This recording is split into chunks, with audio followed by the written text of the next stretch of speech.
Assalamualaikum warahmatullahi wabarakatuh untuk semuanya, untuk para penonton yang ada di sini dan ada di semua di luar studio. Jadi, nah pada acara ini podcast Eskul, podcastnya milenial. Di sini adalah programnya Eskul SMP Muhammadiyah 18 Surabaya yang akan menyajikan dari berbagai hal-hal tentang menarik pastinya, dari yang sekolah, permainan, edukasi, hingga sampai ke hal yang sifatnya trending topik. Ya, jadi podcastnya milenial ini perdana untuk semester ini yang dimulai dari wali murid. Nah, jadi wali murid yang pertama di sini adalah Ayahanda Rio, ayahnya Bintang. Ini enaknya saya panggil apa? Salam. Yeah. Saya panggil apa ini enaknya Ayahanda Rio ini? Panggil monggo, mau manggil Mas boleh, Pak boleh, Dik boleh. Enggak. Nyamannya Ustadz aja. Enggak. Saya panggil Bang Rio gitu ya, Pak? Boleh Ustadz. Boleh. Oh iya. Enggak. Jadi Bang Rio ini adalah profesional trainer yang sudah bergelut sejak kapan ya, Pak? Sudah lama ya?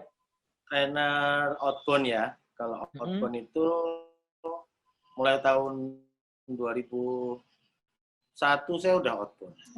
2001. Berarti sejak Bintang lahir itu ya? Bintang belum lahir berarti? Belum. masih bujangan sudah outbound ke. Oh,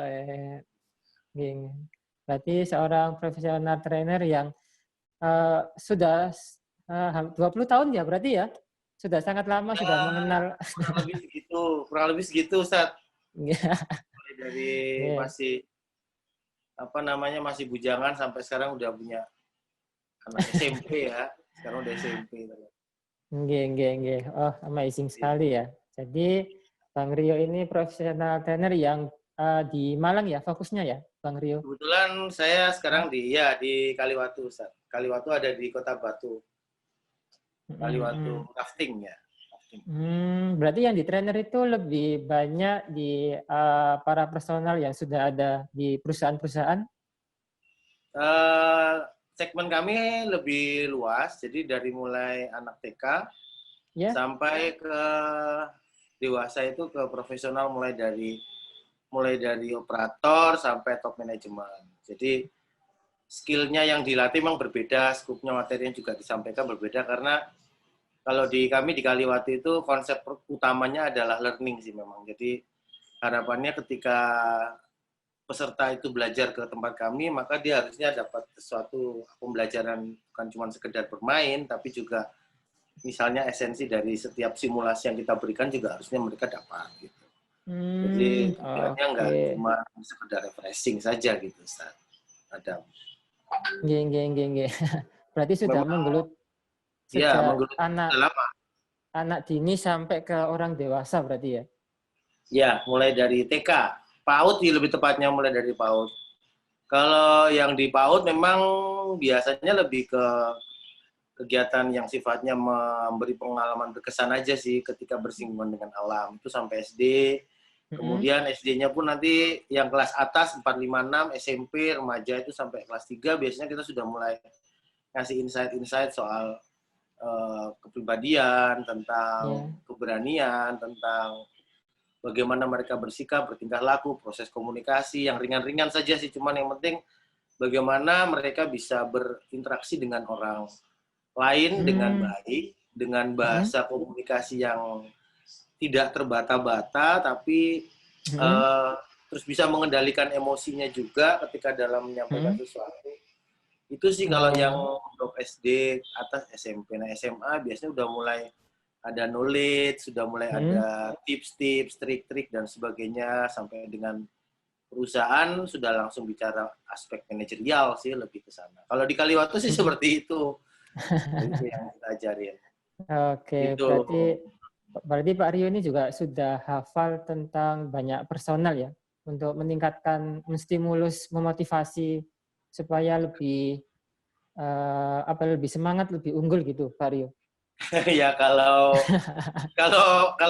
hafal sih atau tahu semua juga belum, karena memang bagi saya, bagi kami, kawan-kawan yang ada di dunia outbound ini, never stop learning lah. Jadi kita tetap harus selalu belajar, harus selalu up to date dengan apa yang sekarang terjadi. Jadi nggak terlalu harus selalu, karena kita ngajarin orang untuk tidak puas atau tidak merasa sudah pintar, sudah merasa hebat.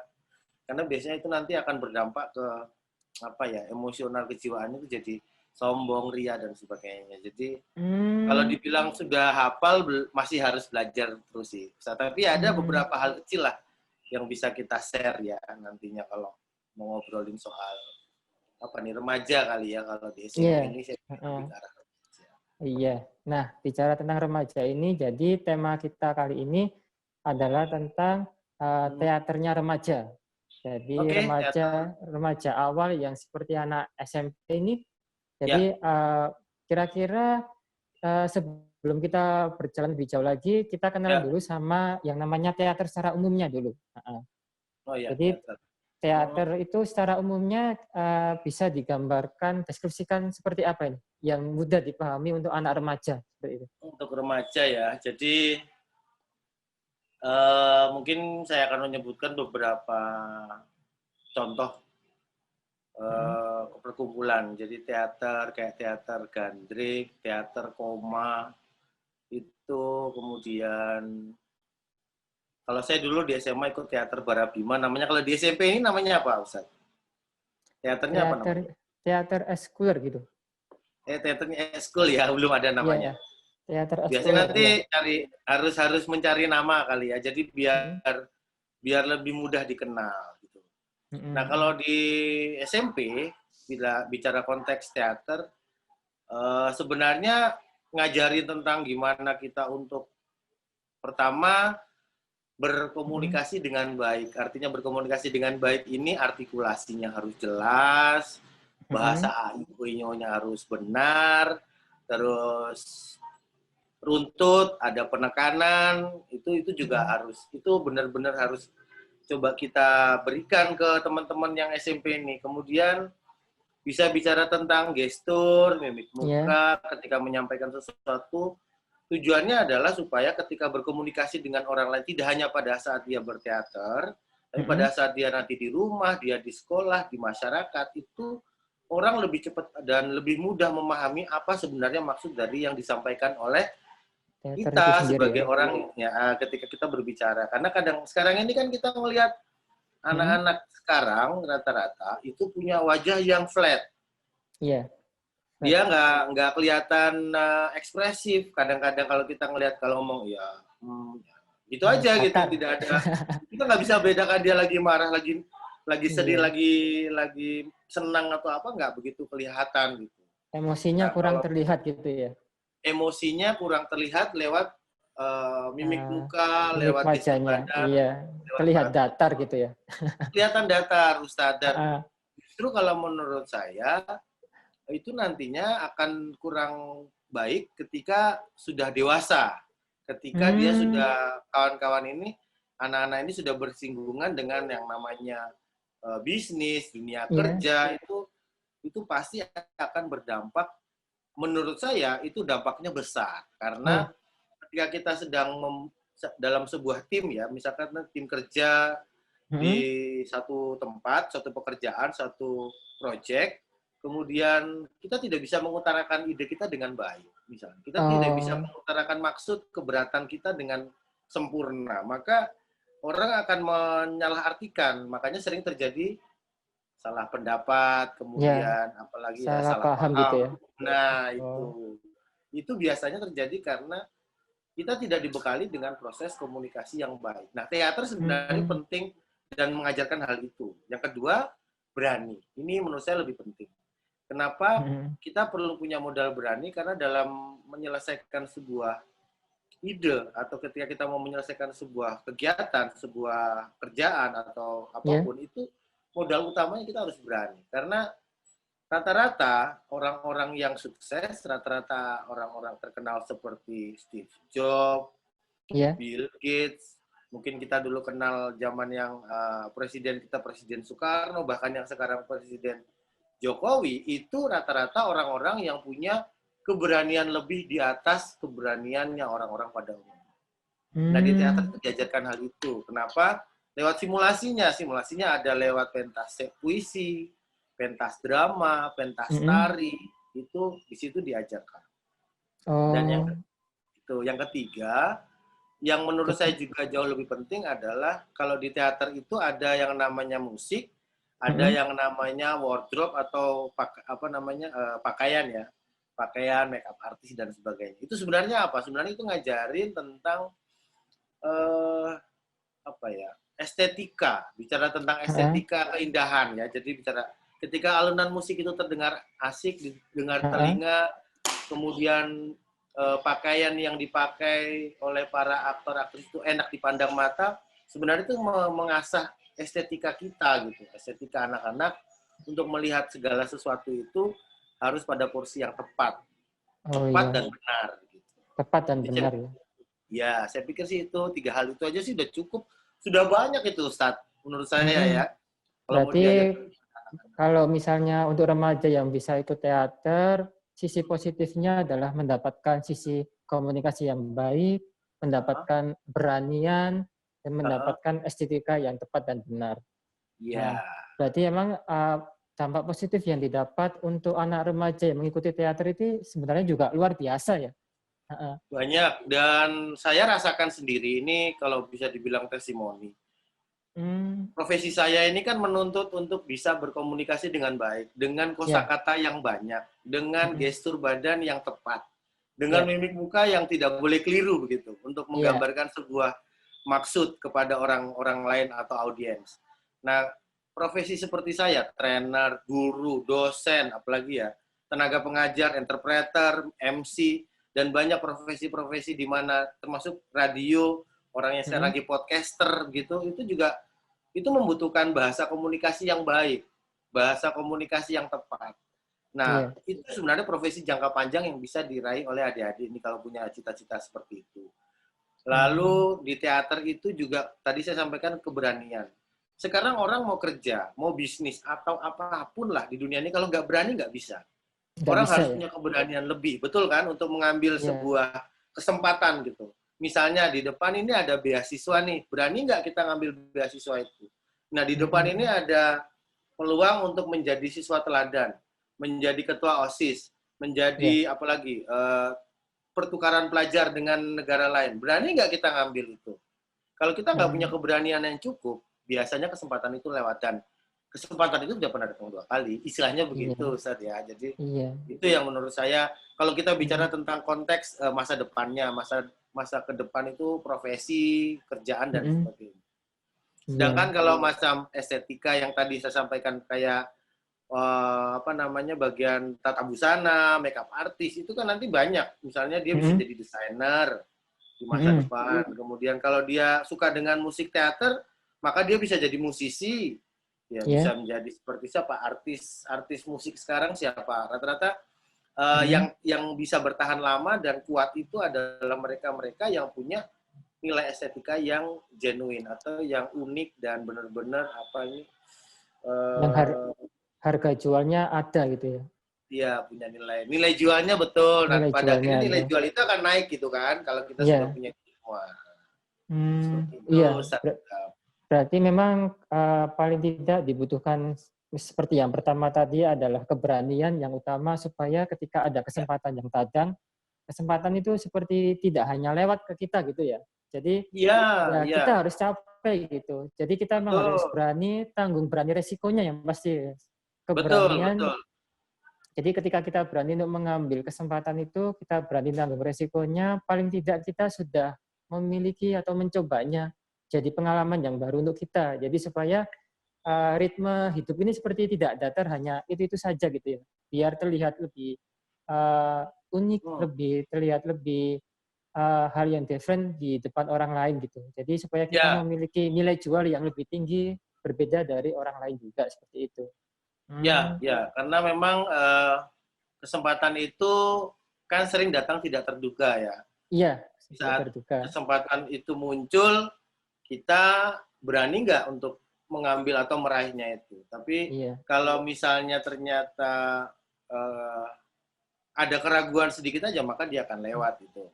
Biasanya seperti itu. Nah, kalau kita tidak terbiasa dengan tantangan-tantangan keberanian yang seperti yang ada di dalam yang dilatih di teater, maka rata-rata kawan-kawan kita, adik-adik ini, anak-anak SMP rata-rata tidak akan berani gitu. Nanti aja, belum berani, belum kuat, saya belum bisa.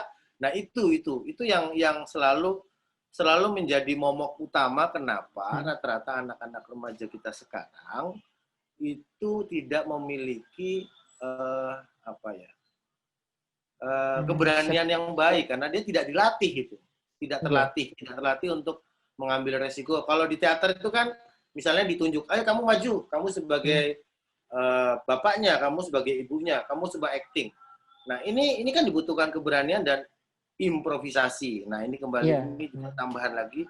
Jadi ketika kita laksanakan pelatihan di teater, biasanya ada yang namanya improvisasi. Di kehidupan nyata, improvisasi itu penting gitu.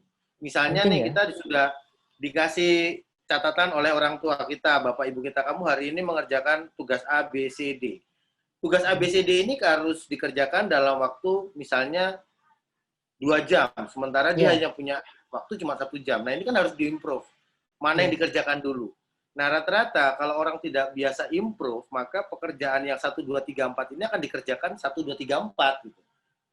Tapi kalau dia bisa improvisasi atau dia bisa melakukan tindakan kreatif, sedikit mungkin dia bisa lompat dulu dari yang nomor 4, kemudian ke nomor 2, nomor 3, dan nomor 1. Dicari mana yang paling sulit begitu.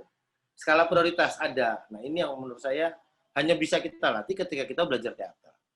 Dan itu terasa banget buat saya. Saya 3 tahun Ustadz ada teater, ikut teater. Jadi mulai dari di SMA.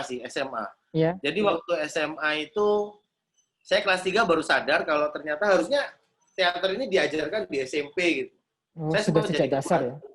Iya, sejak dasar karena SMP ini kan masa peralihan dari anak-anak menuju ke dewasa.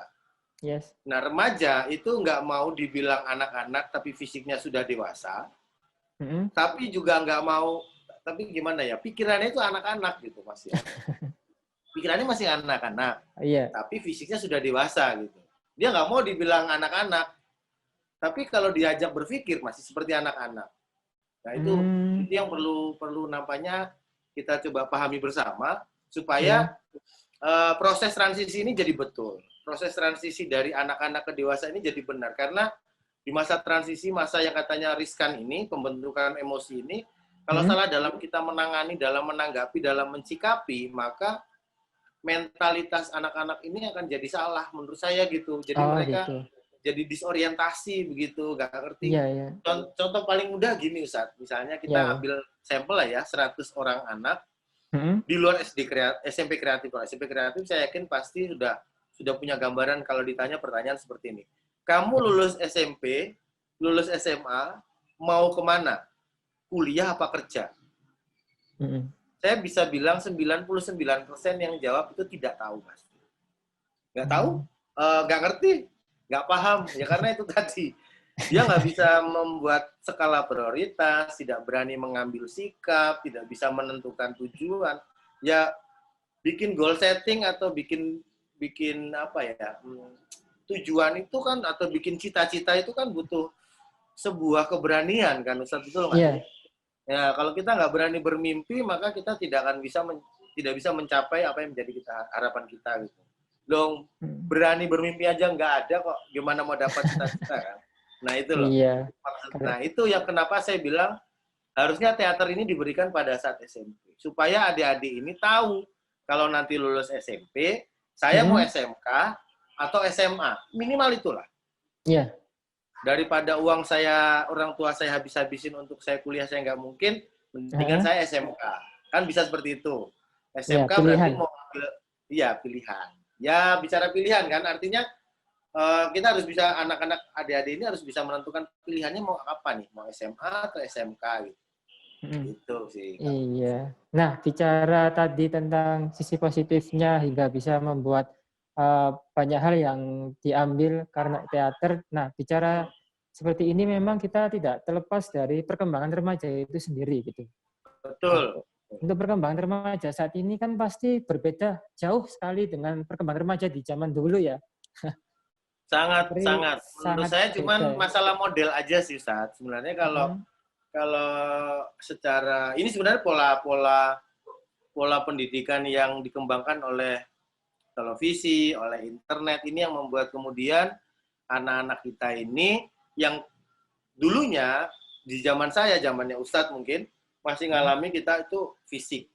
Jadi kita banyak bersinggungan dengan hal-hal yang berbau fisik. Kita lari, kita teriak-teriak bersama teman-teman, main sepak bola, berenang dan sebagainya. Sekarang berenangnya dipindahin ke gadget.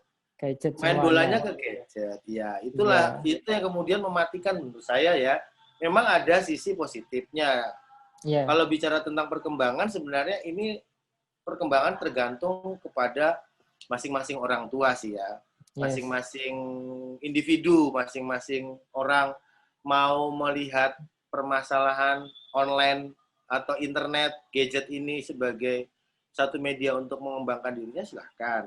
Atau dia merasa bahwa ada perlu kontak fisik di mana interaksi dengan orang lain itu penting, itu juga silahkan. Tapi kalau menurut saya, sekarang ini cenderung lebih heterogen kali ya Ustadz. Kalau dulu saya nggak kenal namanya, nggak kenal namanya handphone, game lewat lewat handphone, nggak ada. Taunya dulu ya gamebot, Atari, Nintendo gitu. Taunya cuma itu. Nah kalau kita mau main dengan teman yang lebih banyak, kita nggak bisa main Mobile Legends gitu. Zaman dulu mah harus keluar, main Kopak Sodor, sepak bola. Iya, harus keluar rumah. Nah untungnya ada beberapa keluarga menurut saya yang tetap mempertahankan itu. Termasuk mungkin saya salah satunya yang masih tetap percaya bahwa interaksi dengan orang luar itu penting. Penting sekali. Penting ya. Nah, untuk bicara seperti pada orang luar itu kan juga kadang-kala kita menginginkan anak-anak kita yang ada di rumah ini paling tidak untuk keluar, untuk melihat hal-hal yang baru, belajar berkomunikasi dengan orang gitu. Apalagi ketika kita jadi orang tua kan kita beda seperti dahulu. Nah, kayak orang tua dahulu mungkin kadang-kala secara fisik kadang-kadang seperti nebas, mukul tangan, mukul kaki. Sekarang beda jauh dengan sekarang ya. Kayaknya dibilang anak-anak sekarang itu pinter ya pinter, cerdas ya cerdas, kreatif ya kreatif. Tapi seperti ketahanan dirinya itu, ketahanan mentalnya itu seperti gampang gitu. Iya. Tidak hanya self defense dengan ini Ustaz, tidak hanya self defense dengan orang tua. Misalnya anak-anak kita tuh cenderung lebih cengeng, tapi juga misalnya saya ambil contoh kasus, kenapa akhir-akhir ini banyak sekali anak-anak yang diculik dibandingkan di zaman kita dulu. Kenapa? Ya coba, karena kalau menurut pendapat saya pribadi nih, di samping mungkin faktor itu memang harus terjadi. Yang kedua itu faktor kalau yang menurut saya yang bisa jadi pemicu adalah anak-anak kita sekarang itu tidak bisa mengidentifikasi ini orang punya niat baik sama orang ini orang tidak punya, ini orang punya niat buruk gitu. Dia tidak bisa membedakan ini orang baik-baik, ini orang kurang baik. Tidak bisa karena dia tidak pernah atau jarang bersinggungan dengan orang beneran gitu. Taunya cuma lewat handphone, permainan, animasi dan sebagainya gitu. Emosi tidak ada. Jadi membaca mimik muka orang, ini orang punya niat jelek nih kayaknya. Itu nggak bisa. Jarang nggak bisa terus. Iya, karena dia tidak punya pengalaman itu. Nah, kalau di teater pasti diajarin. Kita sedikit banyak akan belajar tentang emosi manusia gitu, tentang mimik muka manusia. Orang ini ada niat jelek nih, itu ketahuan gitu. Nah, itu bisa diajarin dan saya pikir ini juga bisa buat bekal terutama yang kawan-kawan yang cantik, adik-adik yang ganteng ini ya, yang biasanya jadi target utama nih, sering dijadikan korban penculikan atau bisa juga anak-anak yang jadi korban bullying. Nah, sekarang ada bullying, body shaming. Menurut saya itu karena pengalaman dia ketika bersinggungan dengan orang lain itu tidak lengkap, Ustaz. Kemudian ketika dia diberi hukuman oleh guru ngomong sama orang tuanya, dia sudah begini kan. Yang menurut saya hal itu sebenarnya hal yang wajar. Kalau saya zaman dulu ngomong ibu saya, bapak saya dipukuli guru, saya dimarahin, malah saya dipukul 2 kali malahan. Karena memang kita merasa bahwa saya waktu masih kecil, waktu remaja, mungkin Ustadz Adam juga ngalami, kita merasa bahwa kita tahu ini maksud orang ini marah gitu. Yeah. Bukan karena benci. Nah, anak sekarang nggak bisa bedain Ustadz orang ini marah sama orang ini benci. Marah karena sayang atau benci beneran, itu nggak bisa dia bedain. Taunya marah aja gitu. Marah aja taunya. Nah, ini yang bahaya kalau menurut saya, karena pada akhirnya nanti ketika orientasi ini salah, emosi ini salah diartikan, maka biasanya itu kesananya masa depannya akan jadi lebih ngambang lah menurut saya ya. Jadi cuman terkesan ikut-ikutan gitu. Katanya itu begini. Ya, dia nggak punya pendirian, atau tadi Ustadz bilang juga menurut saya menarik, self defense-nya ya. Dia harus punya pertahanan diri yang pertahanan diri. Ya, mekanisme pertahanan diri ini mengancam jiwa nggak? Ini sekedar untuk hanya untuk menggertak saja kah? Atau ini sebenarnya marah yang sayang gitu maksudnya? Ada kan? Jadi memang untuk anak-anak remaja seperti saat ini memang kadang-kadang memang sulit membedakan ya, mengidentifikasi mana tujuan orang-orang yang ada di depan seperti itu. Nah, ini, akhirnya muncul istilah GR. Tahu nggak Ustadz? GR. Ya, GR. Ya. Gede rosok. Padahal zaman kita dulu kan nggak ada. Nggak ada zaman kita dulu. Gede. Wah, saya diperhatiin sama cewek ini GR. Sebenarnya sekarang, kan zaman dulu kita nggak ada. Kita tahu benar-benar, kalau saya benar-benar yakin tahu bahwa orang ini seneng sama saya. Orang ini benci sama saya. Orang ini marah sama saya. Itu sih.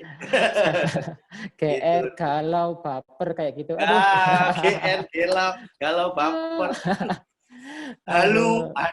Halusinasi dan sebagainya. Ya itulah, makanya saya menurut monggo Ustaz ya. Yang biasa gitu ya. Jadi memang mengikuti teater ini banyak sekali manfaatnya. Nah, ini sebenarnya juga saya ingin ngobrolnya lebih lama, lebih detail, namun karena dibatasi waktu. Nanti semoga kita bisa, ada yang kedua kalinya, kita bisa Zoom. Nah, sebelum menutup podcast ini kan sekarang pada nasionalisme 17 Agustusan. 17-an. Ya, sekarang bahkan nasionalismenya sangat berbeda dari tahun yang kemarin. Kalau dari tahun kemarin kita ngadain lomba, kita wajib upacara. Nah, sekarang karena adanya pandemi seperti ini, untuk keluar rumah saja mungkin tidak disarankan. Ikut lomba saja, pemerintah juga jangan, tasyakuran juga kalau bisa jangan. Nah, mungkin dalam perspektif teater untuk nasionalismenya ini seperti apa? Mungkin bisa kita gambarkan perilaku nasionalismenya dalam dorongan teater ini, khususnya untuk anak remaja ini seperti apa? Apalagi berbeda dari tahun kemarin. Maksudnya ini bentuk kegiatannya begitu, Ustaz? Iya, bentuk kegiatannya harus yang diperbuat, yang pernah diajarkan dalam dunia teater seperti itu. Bahkan sebenarnya pun untuk nasionalisme kan kita juga nggak hanya ikut lomba, nggak hanya ikut upacara saja gitu ya. Tapi ada sangat luas sekali gitu loh. Nah, mungkin dalam dunia teater itu banyak sekali hal-hal yang diajarkan yang bisa bersangkutan dengan sifat nasionalismenya seperti itu. Sederhananya seperti ini, kalau kita bicara teater dalam konteks kemerdekaan ya. Sebenarnya teater itu kan adalah potret kehidupan yang kita kita persempit dalam konteks drama, puisi, musik dan sebagainya. Jadi kalau bicara tentang kemerdekaan, sebenarnya ketika kita belajar tentang teater, itu kita belajar tentang bagaimana kita memerdekakan diri kita gitu. Dari apa yang disebut dengan ketakutan, rasa malu yang berlebihan, tidak bisa mengendalikan emosi. Jadi di teater itu kita diajarkan untuk merdeka begitu. Bicara tentang bagaimana kita bisa mengontrol diri kita secara maksimal gitu. Kita benar-benar tahu saya ini introvert, saya itu ekstrovert. Saya itu orangnya pemalu, berani dan sebagainya. Jadi di teater itu sebenarnya kita diajarin untuk memahami diri kita, menyeken diri kita dengan utuh, sehingga pada akhirnya kita lebih bisa mengendalikan diri kita kalau kita sudah bisa. Nah ini, inti dari kemerdekaan itu adalah kebebasan untuk bisa melakukan tindakan dan mencapai tujuan sendiri kan, sebenarnya kan itu esensi kemerdekaannya. Nah kalau di teater secara yang diajarkan, karena yang diajarkan adalah emosi atau perasaan atau yang sifatnya non fisik, maka kita diajarin untuk bagaimana kita bisa memerdekakan roh ini gitu. Kalau kita sudah bisa memerdekakan ini, memerdekakan jiwa kita, maka dengan sendirinya kita kan pasti bisa menjalankan hal-hal yang mungkin di luar akal sehat itu sulit untuk kita lakukan, menjadi hal yang mudah untuk kita kerjakan. Mungkin itulah sebenarnya. Nah, nanti monggo kalau memang kita tidak boleh lomba, berarti kita mungkin bikin film pendek, bisa, atau kita mau bikin puisi tentang kemerdekaan, boleh, mungkin tentang musik, banyak sebenarnya yang bisa divideokan, yang bisa diungkap ke teater. Jadi jangan mengkotak teater itu sebagai apa ya, sebagai drama saja gitu. Saya malah menggambarkan kalau teater ini seperti mirip-mirip seperti ilmu bela diri lah. Cuma kalau bela diri itu sifatnya fisik, nah kalau teater ini lebih ke mental. Gitu. Mungkin seperti itu ya. Sama-sama menumbuhkan keberanian kan. Iya, iya. Jadi paling tidak mengikuti teater bisa menjadi dirinya sendiri ya. Menjadi diri sendiri, bisa bisa be yourself dan bisa mengekspresikan diri dalam hal yang positif. Benar. Dan berani menghadapi banyak sekali tantangan, tidak melewatkan banyak kesempatan, bisa mempunyai ketahanan diri. Jadi sebenarnya banyak sekali ya yang banyak Ustaz, dan itu akan bersinggungan dengan banyak profesi menurut saya. Iya. Yang terakhir ya kayak Bung Tomo, kemudian Insinyur Soekarno, itu adalah dua contoh yang menurut saya orang Jawa Timur yang saya tahu, yang dia itu memiliki nilai jiwa seni yang sangat tinggi. Dan mereka pintar bikin puisi, pintar menulis syair. Soekarno kalau bikin surat cinta bagus sekali gitu. Dan itu kalau nggak punya jiwa seni yang bagus nggak bisa. SBY itu bisa bikin lagu kan, pintar sekali dia bikin lagu. Itu kalau nggak punya jiwa estetika yang tinggi, seninya tinggi, dia nggak mungkin bisa. Dan teater adalah salah satu solusi untuk menumbuhkan jiwa tersebut. Iya. Oke, sangat bermanfaat sekali nih ya pembicaraan kita. Mudah-mudahan insya Allah, Ustaz. Pasti insya Allah ada kesempatan kita lanjutkan pembicaraan yang sangat luar biasa ini. Bisa bermanfaat untuk banyak orang, terutama untuk anak-anak kita yang remaja ini. Insya Allah. Terima kasih banyak sudah berbicara panjang lebar, diberi kesempatan ya Ustaz. Terima kasih Bang Rio. Terima kasih waktunya, terima kasih pengetahuannya Bang Rio. Semoga kita bisa melakukan pertemuan lagi. Terima kasih. Assalamualaikum warahmatullahi wabarakatuh. Waalaikumsalam warahmatullahi wabarakatuh. Oke, terima kasih.